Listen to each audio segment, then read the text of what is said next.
एक civil court में जो स्टेज एक विटनेस अपनी गवाही देके कंप्लीट करता है, वो स्टेज एक कंज्यूमर कोर्ट में एफिडेविट के माध्यम से किया जाता है। नमस्कार दोस्तों, आज हम एक बहुत इंपॉर्टेंट टॉपिक पे बात करने जा रहे हैं, जो कि कंज्यूमर केस के लीगल प्रोसीडिंग्स का इंपॉर्टेंट स्टेज है, जिसे हम कहते हैं evidence by way of affidavit. अक्सर कंज्यूमर केस फाइल करने के बाद या अपना रिप्लाई देने के बाद आपने कोर्ट को ऑर्डर देते सुना होगा, case to be put up for evidence. इस स्टेज पे आप जनरली अपना एविडेंस एफिडेविट फाइल करते हैं। पर ये एविडेंस एफिडेविट होता क्या है? चलिए हम इसको इस वीडियो में अच्छे से समझते हैं। वीडियो शुरू होने के पहले अगर आपने अभी तक हमारे चैनल को सब्सक्राइब नहीं किया है तो ज़रूर से सब्सक्राइब करें और बेल बटन आइकन दबाना मत भूलिएगा। चलिए चलते हैं वीडियो की तरफ। दोस्तों, जब कंप्लेंट फाइल होता है या अगर आप रिस्पोंडेंट हैं तो जब आप डब्ल्यूएस फाइल करते हैं तो उसकी अगली स्टेज होती है evidence by way of affidavit. लोग अक्सर इस स्टेज को बहुत हल्के में लेते हैं और ये सोच के चलते कि evidence by way of affidavit एक तरह का हमारे डब्ल्यूएस या कंप्लेंट का कॉपी पेस्ट है। पर ऐसा बिल्कुल भी नहीं है और ऐसी गलती आपको करनी भी नहीं चाहिए। देखिए, इस कॉन्सेप्ट को समझने के लिए आप एक क्रिमिनल केस के एविडेंस स्टेज को समझ सकते हैं या सिविल केस के भी। मैं क्रिमिनल में ज़्यादा एक्सपीरियंस्ड हूँ तो मैं उसको एक क्रिमिनल केस के पॉइंट ऑफ व्यू से बता रहा हूँ। आप सारे रिलाइड ऑन डॉक्यूमेंट्स तो अपने प्लेंट के साथ फाइल करते हैं या अपने कंप्लेंट के साथ फाइल करते हैं या अपने डब्ल्यूएस के साथ फाइल करते हैं। पर वो डॉक्यूमेंट्स को भी प्रूव करना होता है।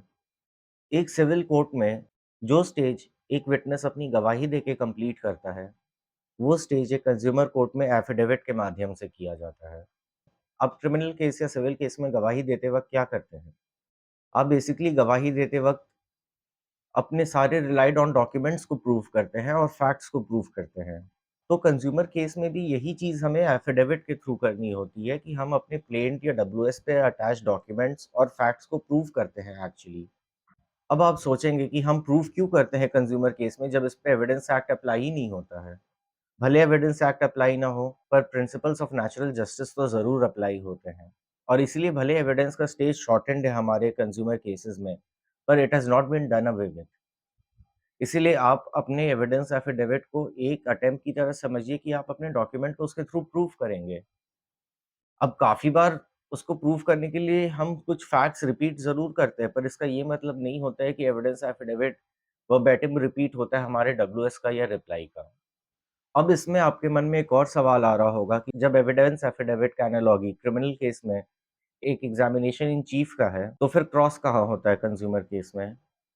देखिए, जनरली तो क्रॉस नहीं हो सकता है। आप इंट्रोगेटरी भी फाइल कर सकते हैं और बहुत रेयर केसेस में क्रॉस के लिए एक्स्ट्रा परमिशन आप माँगे तो आपको क्रॉस के लिए परमिशन ज़रूर मिल सकता है कंज्यूमर कोर्ट से। अब जब हम एविडेंस के थ्रू अपने डब्ल्यूएस में अटैच किए गए डॉक्यूमेंट्स और फैक्ट को प्रूव करते हैं, इसलिए हम उसको एविडेंस एफिडेविट में दोबारा लगाते हैं।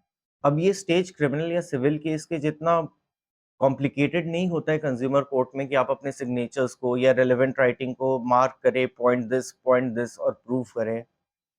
बट एटलीस्ट आप उस डॉक्यूमेंट को दोबारा लगा के रेफर करें अपने एफिडेविट में कि ये डॉक्यूमेंट मेरे हाथ में इस तरह से आया, इसके कंटेंट्स ये हैं, तो वो एक तरह से प्रूव होता है।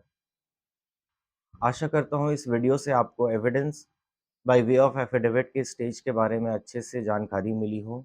इस स्टेज को कभी भी हमें डब्ल्यूएस या कंप्लेंट को कॉपी पेस्ट करने का स्टेज मानने की गलती नहीं करनी चाहिए और इसको सीरियसली लेना चाहिए। और आपको ये ज़रूर याद रखना चाहिए कि अगर आप अपने अपोज़िट पार्टी की एविडेंस एफिडेविट में कोई झूठी बात पकड़ते हैं, तो आप उसके ऊपर 340 की प्रक्रिया भी शुरू कर सकते हैं। आशा करता हूँ ये वीडियो इम्पोर्टेंट रहा हो आपके लिए। जानकारी पसंद आई तो चैनल को सब्सक्राइब ज़रूर करें और ऐसे लीगल अपडेट्स के लिए जुड़े रहें हमारे चैनल प्रसाद लॉ।